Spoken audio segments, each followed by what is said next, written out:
Thank you very much, Mr. Speaker. The Honorable Speakers of Parliament, the Honorable Members, distinguished ladies and gentlemen, I'm honored to address you today in the fulfillment of the mandate vested in me under Article 1321C of the Constitution to report to you and to the people of Kenya on the measures we have taken and the progress we have made in realizing our national values and principles of governance, and to submit to you, honorable members, the progress made in fulfilling our international obligations. Since my last address, Kenya has undergone rapid change, occasioned by the collective awakening of the people in the understanding that the state of nation depends on the work we do individually and collectively. This realization extends not only to what we choose to undertake, but also to how we go about securing careers, livelihoods, and contributing to the grand enterprise of nation building. There has never been doubt, and now there is none whatsoever, that Kenya is a land of bold ambition, with our citizens always desiring and insisting on the best possible standards, not only for themselves, but also for their families and for our nation. Consequently, our democracy has empowered citizens to ask questions and demand changes in the way their affairs are managed, driving the wheels of our nation's social, political, and economic transformation faster in the direction of excellence and prosperity. Rare are the times when leadership is ahead of the people. We are always striving to steer the machinery of state and government to keep pace with the aspirations of our citizens. We have learned through the hard as well as the more customary ways that listening is a full-time occupation of leadership, and that all questions asked by the people must be answered thoroughly and in full. We have learned never to take anything for granted and make every effort to carry all our people along with us in the pursuit of our transformation. The context in which I make this national address is not only significantly different from previous occasions, but it is also a singular moment with unique historical implications for us all. It is an opportunity to affirm the principles and values of which our nation stands, review the steps we have taken, the path we have chosen in our journey of national development, and reinforce the commitments we have made to one another and to our beloved nation for the sake of the present and future generations.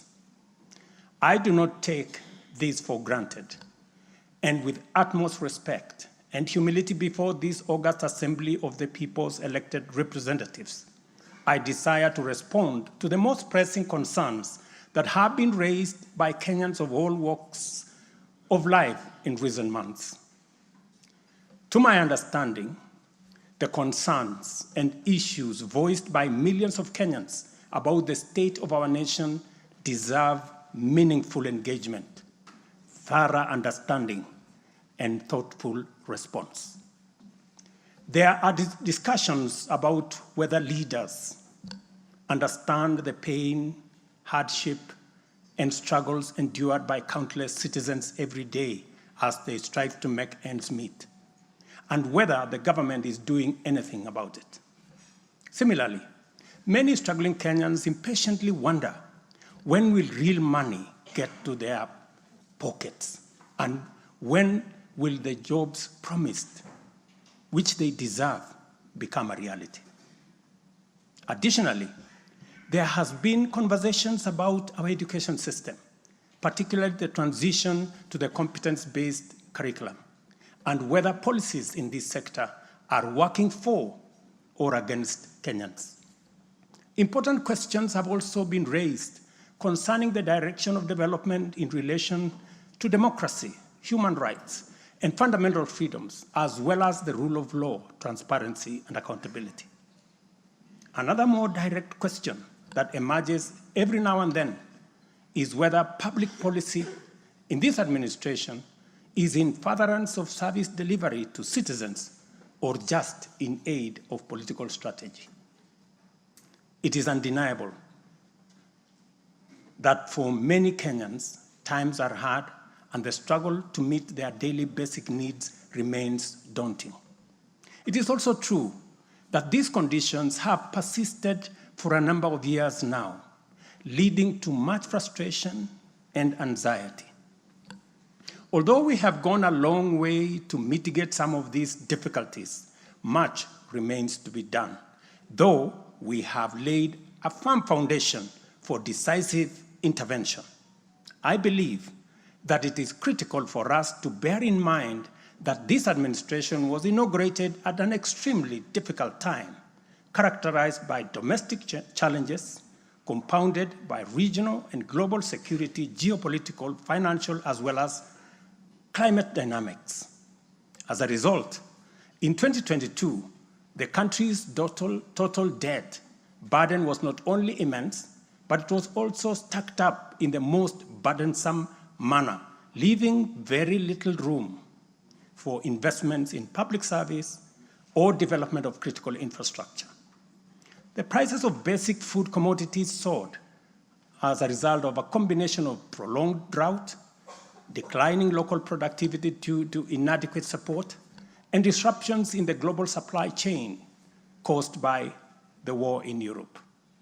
Kenya faced a crossroads of extremely difficult choices, where defaulting on our obligations would have significantly worsened an already perilous situation, and more borrowing was not an option. It was therefore essential for us to drastically reduce expenditure, mobilize as much as possible resources domestically, and curtail waste. As I informed the nation then, matters were going to get more difficult before they could get better. And we all had to tighten our belts and work hard under very unforgiving conditions. We had staked the fate of our ambitious bottom-up economic transformation agenda on easing the stress that the economy was in and the strain citizens underwent, while creating room for the implementation of our transformative interventions.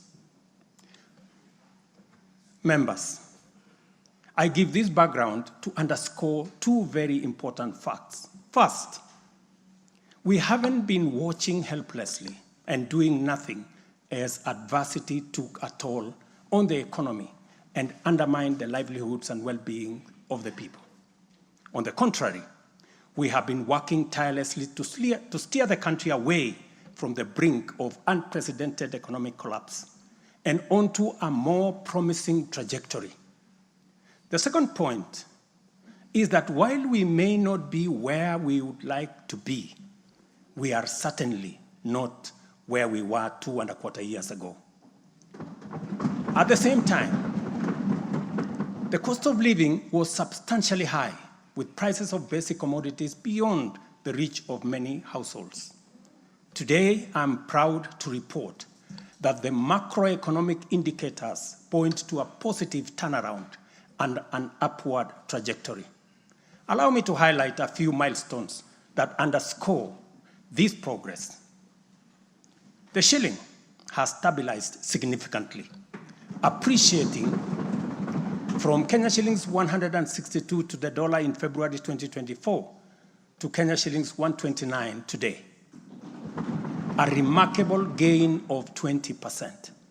This recovery has restored confidence in our financial markets and significantly reduced the cost of servicing external debt, creating fiscal space for our development imperatives. Inflation has declined dramatically from 9.6% in September 2022 to 2.7% in October this year. the lowest rate in 17 years.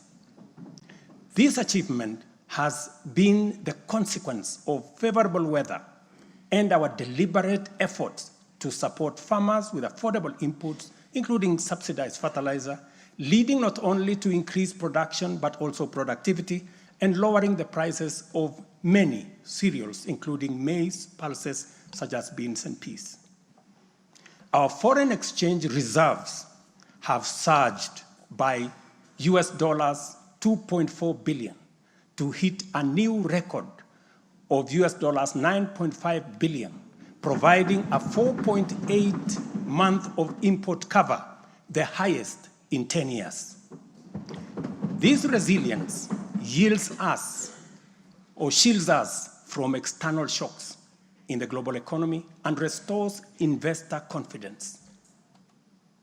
Ladies and gentlemen, interest rates are also trending downwards, reducing borrowing costs and freeing up fiscal space for growth-enhancing initiatives by business. Tax revenues have grown by 11.5% in the year to June 2024, reflecting the success of our tax-based expansion measures. The economy continues to grow steadily, recording a 5.6% growth rate in 2023, among the highest globally.